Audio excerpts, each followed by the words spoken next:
Good morning. And as I was coming up here, Wendell says I'll set you up. Allow me to recognize the Minister of Digital Transformation, the person charged with the responsibility to not only chart the course that we are embarking upon, but to make sure it's implemented. Senator, the Honourable Hasselbachus, who has a very special day today. So join me in thanking him, but also in the celebration of his birthday today. To my colleague Hasselbachus. To my cabinet colleague, the Minister of Communications out of the Office of the Prime Minister, the Honourable Simon de Nobrega, to the very many permanent secretaries, other leaders in the public service, to private sector, to all of you ladies and gentlemen, and to the members of the media, good morning. I could not miss the opportunity to do exactly what Wendell lined me up to do this morning.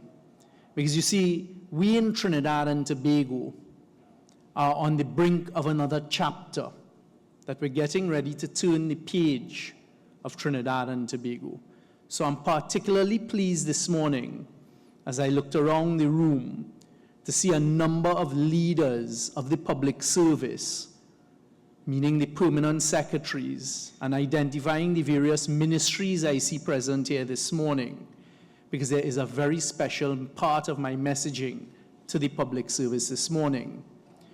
But I'd like some of us, the young people in the room, will not know this part of life's history.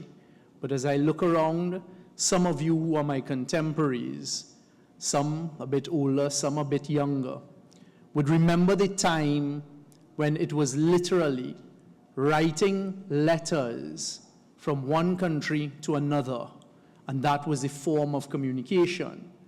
Along came this concept of a fax machine, and that you could put something into a fax machine and it would transmit to anywhere else in the world that had a fax machine.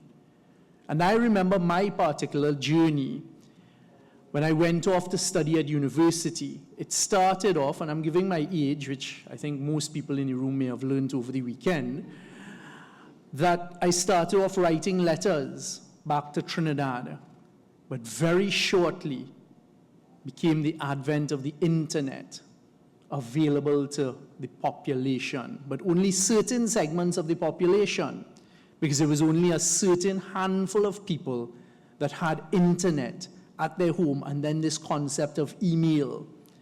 I remember being in England and literally having to sign up for a maximum of 20 minutes at a computer terminal to utilize that time.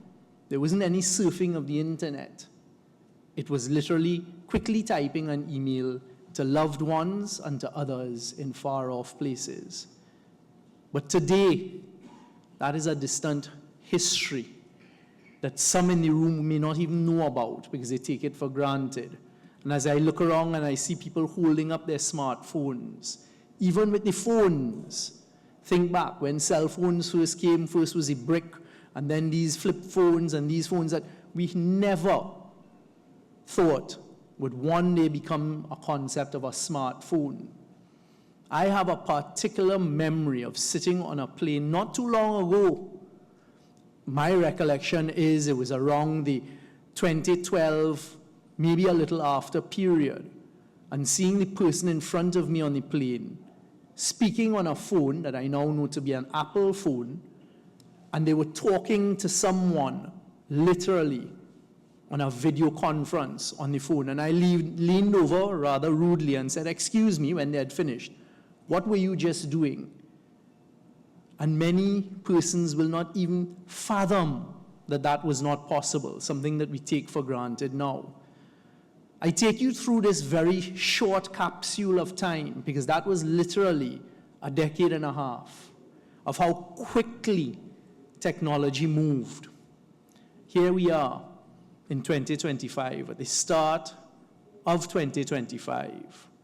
And I want to assure you that this government is committed to ensuring that we move a lot quicker into that age to ensure that our citizens and the rest of the world have that connectivity with us that I'm about to describe. The minister identified July 2021, which is when the Ministry of Digital Transformation was created by Prime Minister Rowley. But it was in 2020, in August, that he had the vision to say digital transformation needs to be part of his next government, 2020 to 2025 period. But by July 2021, and we were still in COVID, for those of you who may not remember, a specific decision was taken to break it off and to create a standalone ministry. And that was not by VAPs, that was not by waking up one morning. I remember it was a very concerted conversation that we were having and a decision taken. This is so important, we need dedicated resources. Ministry of Digital Transformation, you are charged with the responsibility. You have had enough time now to go through your incubation period. It has been a very quick period because setting up a brand new ministry took a while, a bit longer than I would have liked. I was there pushing in the background to make sure you got staff and the resources. But from my perspective, you've had your period in the crib. I am not waiting for you to crawl. Get ready to run, because this is where I intend the next chapter of Trinidad and Tobago to go to, under the leadership that I hope to bring. We have to embrace digitization. It has to become part of everyday process, especially in the public service. It cannot be that we go forward for the next 5 years and cannot do more online. It cannot be that when I travel to certain countries, I have the staff at our consulates and our embassies telling me about problems that they have with persons in that country getting visas to enter Trinidad and Tobago and being unable to pay online for those visas. That is no longer acceptable. So we will move our ministries, and I've seen it happen. I see the PS from the Ministry of Works and Transport here, and I've seen it happen at our licensing office. There is always resistance to change, but there are only two constants in life: death and change. It is time that we embrace it. It is time that we utilize the tools that are available to make life simpler, to make life more efficient, because the next government is going to launch us into that level of efficiency. And we saw it work. So I'm not prepared to accept too much resistance by, oh, it can't be done, this legislation isn't in place. Well, we changed the legislation.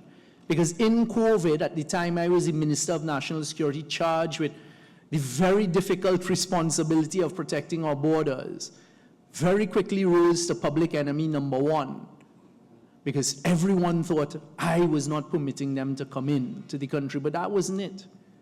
It was the 1.3 million people here, plus whoever was within our shores, we were protecting you, because the only thing we knew about COVID at that time, which was completely new globally, was that it seemed to transmit via movement. One of the first things we did in record time was implement an app called the Travel app, Travel Pass. And it was me working with Minister Bacchus to find that solution, pushing to turn it around, that people could literally be on a smartphone, a computer, an iPad, anything around the world, fill in their application. We received it here, we built the backbone out, were there teething problems? Absolutely. I remember receiving calls, reaching out to Minister Bacchus, hey, this person is Canada, this person in England, they're saying they can't get it. Turned out that, okay, it wasn't working properly off of your Apple phone, it could work off of a Android and these, but you quickly ironed it out.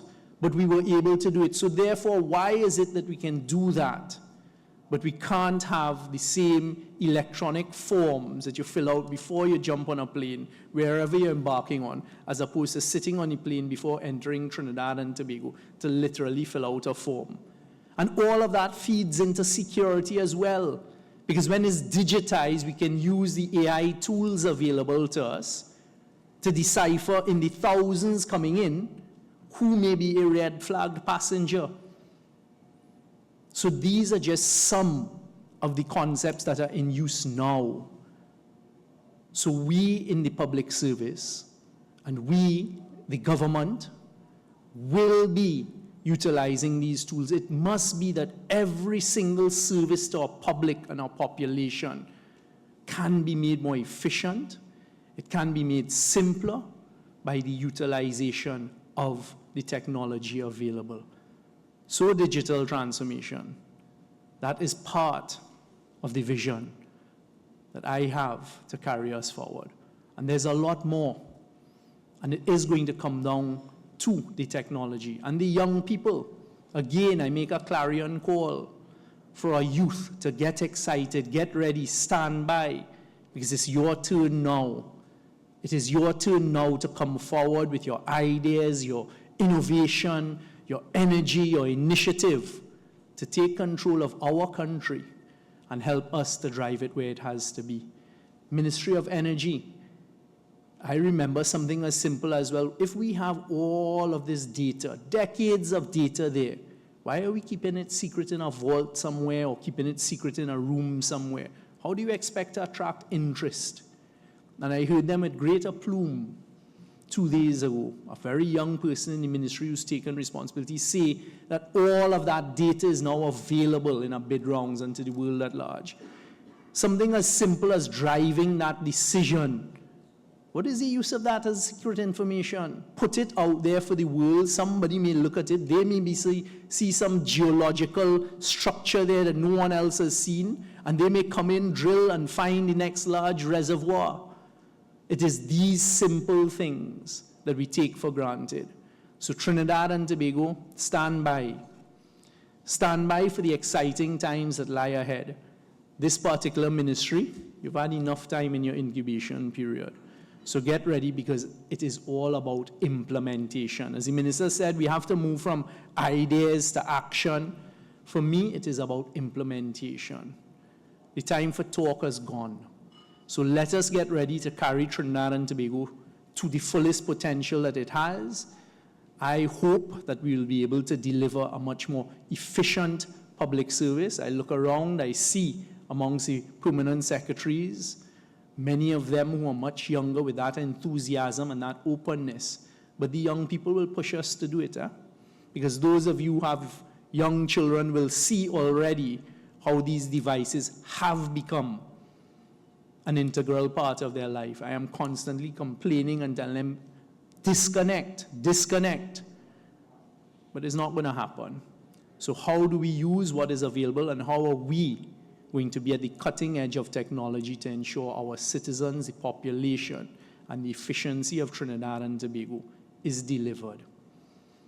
And that is as much as I can give you now.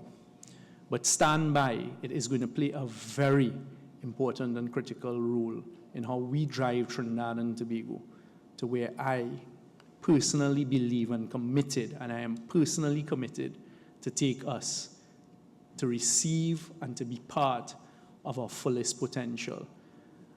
There's only one other area for me to touch on, just to let you know we're very aware of it and we've been focused on it in the past few months, and that, of course, is the security aspect and the cyber security aspect, because we're not where we need to be there, and it is something that is constantly changing all over the world. So it is also going to be a very important component. And I remember a few years ago going to an intelligence agency in another part of the world where they wanted to show me what they were doing with cyber security. An unmarked building somewhere in the middle of one of the huge metropolitan cities of the world. And when I came out of the lift and I saw the young people there, it burnt an impression into my mind that made me realize it is you young people who are going to drive this thing.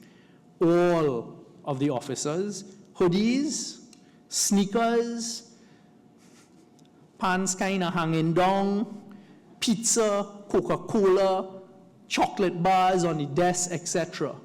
And those were the persons who were protecting one of the most sophisticated countries in the world and doing it efficiently. So that is a small part of the vision of where we intend to be. I'm not talking about the dress code, because I still believe in some level of dress code. So Trinidad and Tobago is going to be exciting, I can promise you that. It's going to be fast-paced, I can promise you that. There is going to be a drive personally by me for implementation and results, because that is the person that I am. I focus on results and what we have been able to deliver. And you've gotten a snapshot of that in the areas that I have had responsibility for over the last 9 years.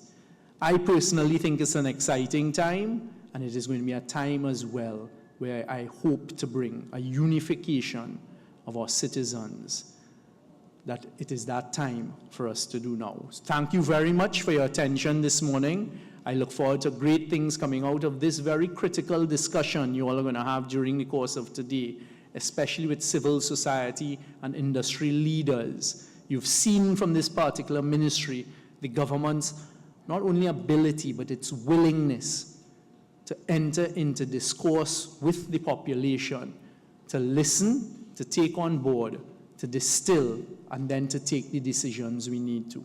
Thank you all very much. I wish you a very successful day and conference, and I look forward to the great delivery points to come from the Ministry of Digital Transformation.